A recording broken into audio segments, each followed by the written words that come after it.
Querido irmão, querida irmã, paz e bem. Hoje vamos fazer uma breve meditação sobre uma das orações mais famosas de São Francisco.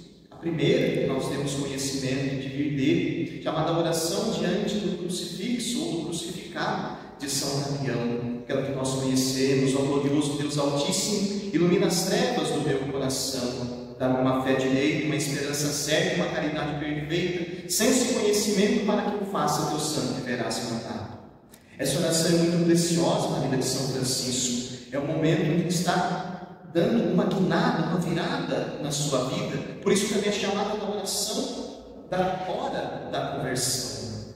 Francisco, ele buscava o ideal, ainda desconhecido. Ele havia percebido que a vida de guerra que ele buscava para se tornar nobre não era o melhor ideal. Uma voz o questionava: Francisco, quem pode dar-te mais, o servo ou o Senhor? Francisco começa a entender, então parece que há algo mais precioso na vida. O que é este algo? Ele ainda não sabe. E isso o coloca de certa forma em trevas, porque tudo aquilo que ele tinha como ideal é como se caísse por terra. Assim na nossa vida também, nas grandes decisões, onde parece que o caminho precisa se mudar, mas o que abraçar na vida? Que vocação? Como encontrar certas respostas? A vida de oração de São Francisco vai nos ajudar a ter essa paciência em Deus, porque Deus sempre responde aos nossos questionamentos. Francisco já estava num processo de mudança. O abraço do leproso na sua vida, Francisco odiava leprosos, mas quando ele estava no movimento de conversão, ele fala: não posso ser assim. E numa certa ocasião onde ele tenta fugir, ele volta, desce do seu cavalo, não só entrega uma moeda, como abraça e deixa o leproso. É Francisco que se reconcilia com a sua própria lepra. Nós também temos as nossas marcas, as nossas feridas, as nossas lepras. O caminho não é rejeitá-las, mas nos reconciliar com ela, integrar essa força, essa sombra da nossa vida, para deixar que a luz de Deus a transforme. Francisco vai entender isso em sua vida.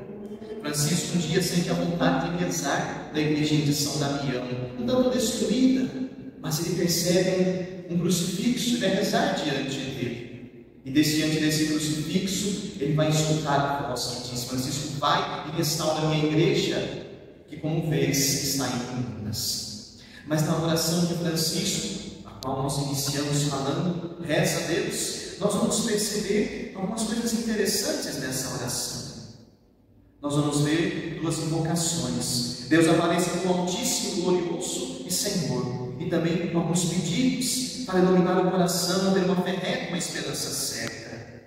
Nós vamos perceber o movimento de dar e fazer. Dá-me para que eu faça. É o Deus que inspira, que entrega, que nos dá os seus dons, a sua vida, e o ser humano que busca obedecer a Deus.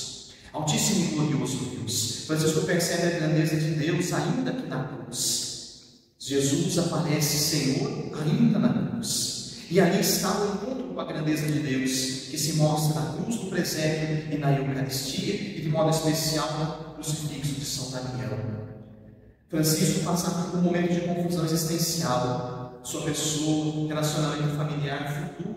Quais seriam os passos a dar? Vai encontrar essa resposta aprendendo a olhar além de si, aprendendo a voltar-se ao Altíssimo.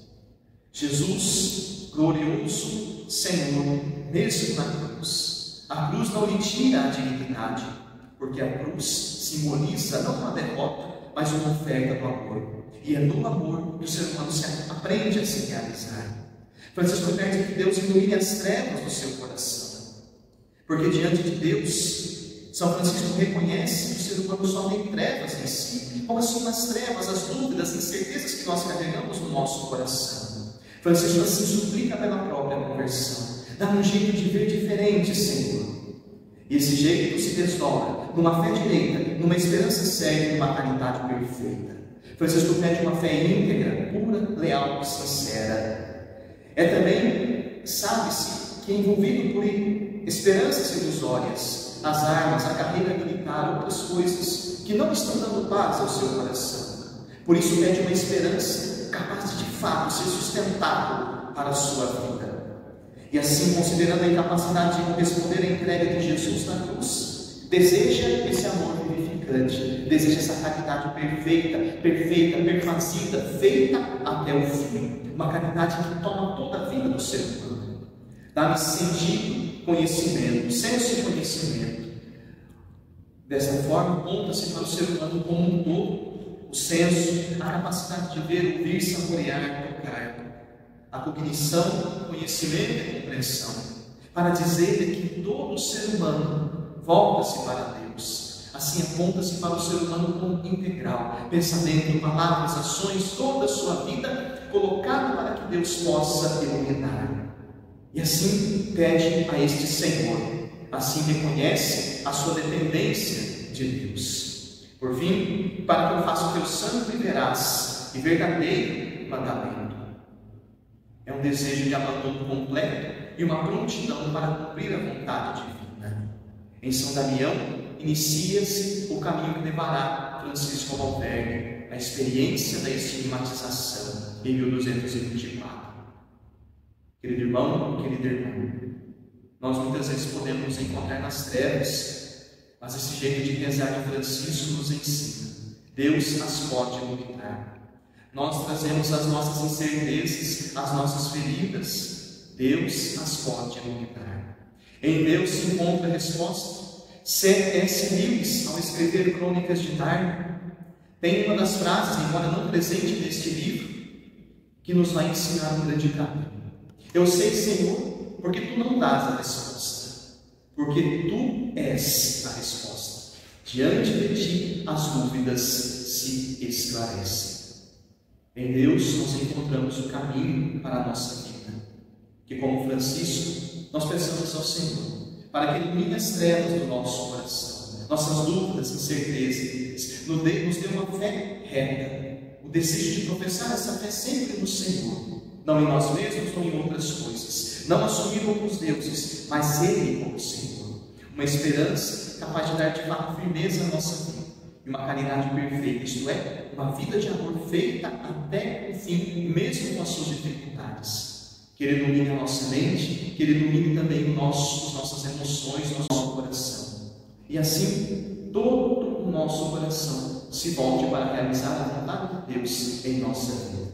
Que Deus o abençoe o seu caminho de discernimento. Em nome do Pai, do Filho e do Espírito Santo. Amém. Nos deixa na noite na cruz, se entendermos que este abandono imita Jesus.